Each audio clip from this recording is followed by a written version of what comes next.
আজকালের মধ্যে আসন্ন ওয়েস্ট ইন্ডিজ সিরিজের ওয়ানডে দলের জন্য ২৪ জনের ক্যাম্প ঘোষণা করবেন নির্বাচকরা। সেটিতে সাবেক অধিনায়ক মাশরাফি বিন মুর্তজা থাকার সম্ভাবনা অতি ক্ষীণ। ওয়ানডে দলের ভবিষ্যৎ রূপরেখা, ফিটনেস এবং এসবকে মানদণ্ড ধরেই নাকি আন্তর্জাতিক ক্রিকেটে বাংলাদেশের মাশরাফি যুগের যবনিকা ঘটতে যাচ্ছে।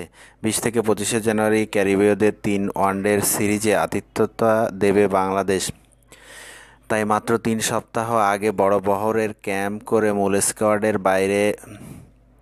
মূল স্কোয়াড বাছাইয়ের ভার বাংলাদেশ ক্রিকেট বোর্ড বিসিবি বইতে হচ্ছে সফরকারীদের প্রস্তুতির জন্য। নজিরবিহীনভাবে ওয়ানডে সিরিজের আগে দুটি একদিনের প্রস্তুতি ম্যাচ খেলার সুযোগ পাবে ওয়েস্ট ইন্ডিজ। সেই জন্য ওয়ানডের ক্যাম্পে জনা ২৪কে রাখা হবে বলে গতকাল জানিয়েছেন নির্বাচক কমিটির সদস্য হাবিবুল বাশার। ওয়েস্ট ইন্ডিজের দুটি প্রস্তুতি ম্যাচ খেলার কথা আছে, তাই ক্যাম্পটা বড় হচ্ছে। তার মানে জাতীয় দলের চৌহদ্দির বাইরেও অনেকে ক্যাম্পে ডাক পাচ্ছেন।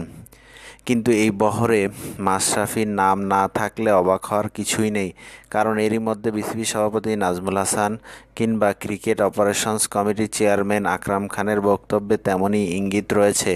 গত পরশু রাতে বেসরকারি একটি টিভি চ্যানেলকে দেওয়া সাক্ষাৎকারে যেমন নাজমুল হাসান বলেছেন, তরুণ ক্রিকেটারদের সুযোগ দেওয়া, আগামী বিশ্বকাপ ২০২৩ এর ভবিষ্যৎ চিন্তা ও ফিটনেস এসব বিষয় নিয়ে মাশরাফিকে দলে রাখা কঠিন।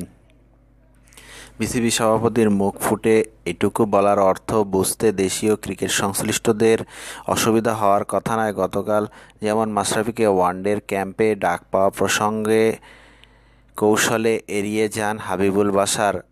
কাল আমরা আবার বসবো, তার আগে বিষয়টি নিয়ে কোনো মন্তব্য করার অবস্থায় আমরা কেউই নেই। মাশরাফি নিজে কি ভাবছেন আসন্ন ৩ ম্যাচের ওয়ানডে সিরিজ নিয়ে? তিনি নিজে কি তৈরি ডাক পেলে আবার আন্তর্জাতিক ম্যাচে নামার? গতকাল রাতে এ ব্যাপারে জানতে চাইলে তিনি পাল্টা প্রশ্ন করেন, আমাকে এমন প্রশ্ন করছেন কেন? আমি এখনও খেলছি, মানে ডাক পেলে আবারও বাংলাদেশের জার্সি গায়ে নামতে রাজি। অবশ্য এটা তো আর সম্মতির ব্যাপার নয়, পুরোটাই ম্যাচ প্রস্তুতির বিষয়। পরোক্ষ সেই প্রস্তুতি কথাও জানিয়েছেন মাশরাফি। প্রস্তুতির মানদণ্ড আসলে কি? ফিটনেস। আমি কিন্তু ফিটনেস পরীক্ষা দিয়ে বঙ্গবন্ধু কাপ খেলেছি, বোলিংয়ে কোনো সমস্যা হয়নি। গত মাসের টুর্নামেন্টে এক ম্যাচে ৫ উইকেটও পেয়েছেন মাশরাফি। জেমকন খুলনার মাঝপথে যোগ দিয়ে শিরোপা জয়েরও স্বাদ পেয়েছেন মাশরাফি। গত বছর ১৬ই মার্চের পর মাঠের বাইরে থাকা মাশরাফির মাঝে করোনায় লম্বা সময় ভুগেছেন। সেই সময় তিনি দুবেলা অনুশীলন করেই কিনা ঠিক জায়গায় বল করে গেছেন।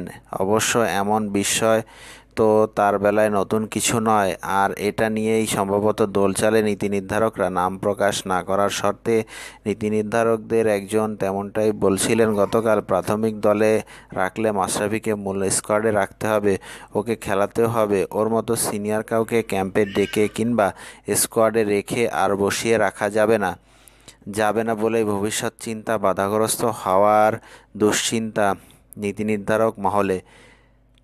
খেলালেই তো আরেকটি সিরিজের গ্যারান্টি আদায় করে নেওয়া। পারফর্ম করবেন মাশরাফি, যিনি নিজেই ২০২৩ বিশ্বকাপ খেলার স্বপ্ন দেখেন না। ধন্যবাদ সবাইকে।